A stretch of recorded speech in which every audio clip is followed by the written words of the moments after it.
I heard somewhere that if you say his name 3 times, that he'll appear. I don't know if this is a good idea or not, but I'm gonna do it anyway.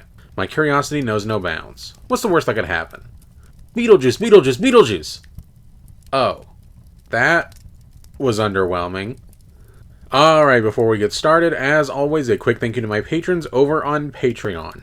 If you enjoy the content I make and would like to offer your support, then for as little as $1 a month, you can get your name listed right here at the start of every video. Link to that is in the description below. And now, let's get into the actual review. Beetlejuice! You're a figment of my imagination. Really? Is this a figment of your imagination?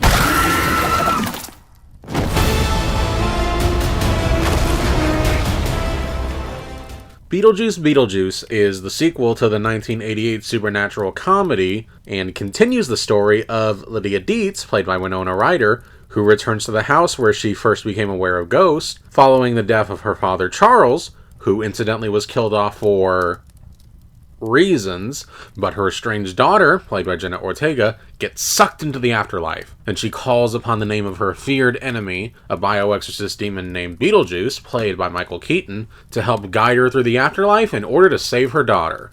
Okay, that's kinda oversimplifying the plot, but we'll get to that in a second. The one thing that you can't deny about this film is that this is Tim Burton's unabashed vision, not too dissimilar to the first one, which was more or less the film that defined Burton's style as a director. Dark, quirky, goofy, gothic, and a place where the fantastical was mundane, and the mundane was fantastical. This film is chock full of ideas. Ideas that you can tell have been brewing in his head over the 36 years since the original came out. Ideas that are clever, fun, and insane. In fact, there are too many clever, fun, and insane ideas thrown into the mix. Okay, let's get the big issue out of the way first before I get into what I liked about this. And it's that the script is very messy. The film kind of exists in this weird middle ground where it kind of wants to just be an excuse to have some weird visuals on the screen, but it's also trying to tell like 3 stories at the same time. So it somehow feels both overplotted and underplotted at the same time. For example, this film has more or less 3 main villains, 4 if you count Beetlejuice himself, and really only one of them is actually given the proper time to develop into an actual character. The other 2 come across more as annoyances than actual obstacles. Now, to be fair, the original film wasn't exactly the most cohesive in terms of storytelling, and it could often feel random just for the sake of being random, but still, the hook was a relatively simple one. It was a dark comedy about a pair of ghosts haunting a house, but from the ghost perspectives. There was intrigue and this sense of wonder, but also confusion as we navigated through this very odd but still absorbing afterlife with them.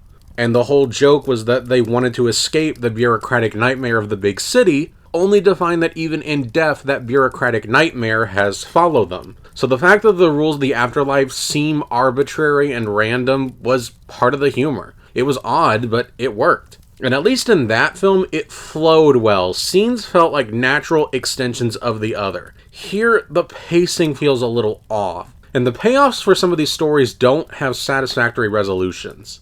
But even still, that almost doesn't matter when this film is engulfed with so much zany energy. The production design is just as macabre as it ever was in the original, and the film, like Alien Romulus did, mixes the CGI with the practical, as well as even including some stop motion, so that it really looks like the characters are interacting with these creatures and with this world. The afterlife looks both alive and artificial at the same time, which is precisely how it should look. And this film, even more so than the first one, draws a parallel between the dead and the living, where this time around, it's the dead that feel more down to earth and grounded, whereas the crazy ones are those in the land of the living. This is a film with a lot of great moments, and those moments are filled with a lot of detail and a lot of passion, and a metric ton of energy. For example, there is an incredible show-stopping performance near the end of the film that involved Beetlejuice using the characters as puppets to perform a dance for him to the tune of an old song that is just so random, and it has nothing to do with anything, that it weirdly kind of works. It is pointless and literally adds nothing to the story, but is so off the wall, bonkers, and insane that the movie would be worse if it wasn't in it. And speaking of the juice, Michael Keaton steps right back into the role like no time has passed. And you can tell he was having an absolute blast. And that energy is infectious and leaps through the screen. And they also gave him some really funny one-liners and gags. This feels exactly like the same Beetlejuice that we know and love. And plus, he's in this film more than he was in the original, but without managing to overstay his welcome. Catherine O'Hara surprisingly gets a ton of laughs as Delia, to the point of becoming my favorite human character in the film. She's become a pretentious chic artist in her old age, and the filmmakers use that to mock the current state of modern art, and it's very funny. Winona Ryder is fine enough. This isn't her best work, but it's nice to see her back in the role that made her famous. Janet Ortega is not very good, but to be fair, her character's not really that well written. She's mostly just a stereotypical liberal activist who resents the fact that she comes from wealth and hates her mother. There's really not anything noteworthy about her as a character. Monica Bellucci is very boring as the main antagonist. Her design is really cool, but after her introductory scene, which is admittedly a really good establishing scene for a villain, she really doesn't do anything other than occasionally pop in to kill somebody that's unimportant, only to just show up in the climax to throw a wrench into Beetlejuice's plans at the last minute. Seems weird that they built her up so much only to just do nothing with her, but whatever. And Willem Dafoe is okay for what was asked of him as a former actor who's now an afterlife cop, although he's not really given much to do. You could write his character out of the film and really not miss a thing. And given how overstuffed the film is, they probably should have. And there are contradictions with the first film. Like, one character is working in the afterlife as a civil servant, when in story it's explained that he died in an accident. However, it was explained in the first movie that you would work in the afterlife if you committed suicide. So, was it an accident, or did he commit suicide? I can't tell you because the issue goes unaddressed. I know the rules of how this afterlife works are kind of murky and confusing, which again, I get is by design for an afterlife that's supposed to be a bureaucratic nightmare, but this seems like an out-and-out contradiction. I don't know, maybe I just missed something.